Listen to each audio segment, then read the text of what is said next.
Bonjour madame, je suis un peu confuse à propos de la leçon sur la structure d'un texte narratif que nous avons étudié. Bonjour Lucie, je suis là pour t'aider. Qu'est-ce qui te pose problème? Dans la leçon, vous avez mentionné que l'on peut changer la fin d'une histoire en modifiant les personnages, les lieux ou les actions. Pourriez-vous m'expliquer cela plus en détail et me donner un exemple concret? Bien sûr, Lucie. Commençons par comprendre la structure d'un texte narratif. Un texte narratif a généralement un début, un milieu et une fin. Le début présente les personnages, le lieu et le problème.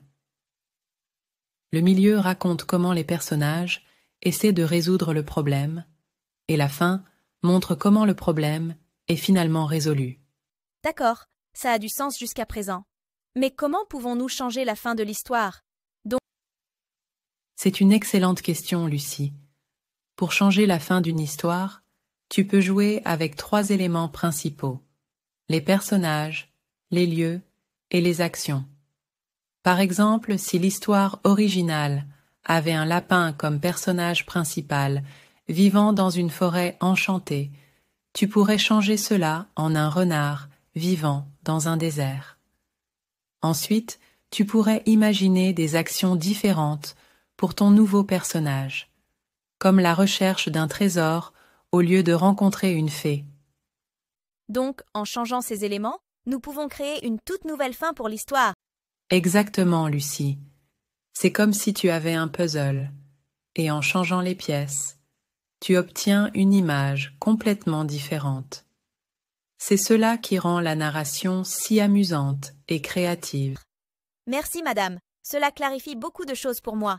Puis-je poser d'autres questions si j'en ai? Bien sûr, Lucie. N'hésite pas à poser toutes les questions que tu as. Je suis là pour t'aider à comprendre et à apprendre. Maintenant que nous avons étudié la structure d'un texte narratif, il est temps de mettre en pratique ce que nous avons appris. Pour cette activité, nous allons utiliser une histoire simple, intitulée « Le chaton perdu ». Début. Il était une fois un petit chaton nommé Minou. Minou était un chaton espiègle qui vivait avec sa famille dans une maison près d'un grand parc. Un jour, alors qu'il jouait dans le jardin, il entendit un bruit effrayant qui le fit sursauter. Il se cacha derrière un buisson et finit par se perdre dans le parc. Milieu. Dans le parc, Minou rencontra de nouveaux amis, d'autres animaux qui vivaient là. Il y avait Béni, le lapin joueur, Lulu, la tortue sage, et Samy, le merle bavard. Ensemble, ils aidèrent Minou à chercher sa maison. Ils explorèrent le parc, traversèrent en des rivières et escaladèrent en des arbres, tout en cherchant des indices pour guider Minou. Fin. Finalement, grâce à l'aide de ses amis, Minou retrouva le chemin de sa maison. Il était soulagé de retrouver sa famille, et il leur raconta toutes les aventures qu'il avait vécues dans le parc. Les animaux du parc et Minou devinrent de bons amis et continuèrent à jouer ensemble chaque jour. Comme vous pouvez le voir, l'histoire a déjà un début, un milieu et une fin établis. Cependant, nous allons de créativité en modifiant la fin de cette histoire en utilisant les concepts que nous avons appris. Vous pouvez changer la fin en modifiant les personnages, les lieux ou les actions. Par exemple, vous pourriez transformer le parc en une forêt mystérieuse, modifier les amis que Minou rencontre en cours de route, ou changer l'action de la fin pour qu'elle implique un événement inattendu.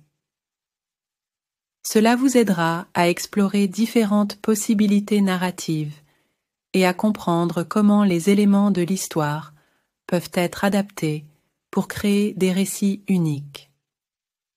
Prenez des notes et discutez en groupe pour décider des changements que vous souhaitez apporter. Une fois que chaque groupe aura terminé, vous présenterez votre version modifiée de l'histoire à la classe. Assurez-vous d'expliquer les changements que vous avez apportés et comment ils ont transformé le dénouement de l'histoire. Cette activité vous permettra de mettre en pratique les concepts narratifs que nous avons étudiés. Je suis impatiente de voir les résultats de votre créativité. Madame, nous avons apporté des modifications à la fin de l'histoire Le Chaton perdu en utilisant les concepts que nous avons appris. Tout d'abord, nous avons changé le lieu de l'histoire. Au lieu du parc, nous avons situé l'histoire dans une forêt mystérieuse, pleine d'arbres anciens et de sentiers cachés.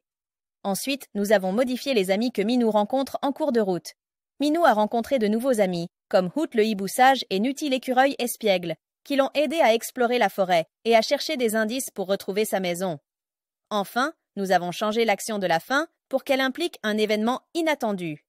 Alors que Minou cherchait sa maison dans la forêt, il a découvert un ancien trésor enfoui sous un arbre.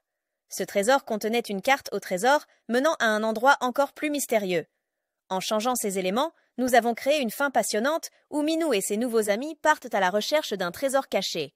Cela montre comment les choix narratifs peuvent transformer une histoire. Très bien, Lucie et votre groupe. Vous avez utilisé votre créativité pour explorer différentes possibilités narratives. C'est un excellent exemple de la manière dont la structure d'une histoire peut être modifiée pour créer un récit unique.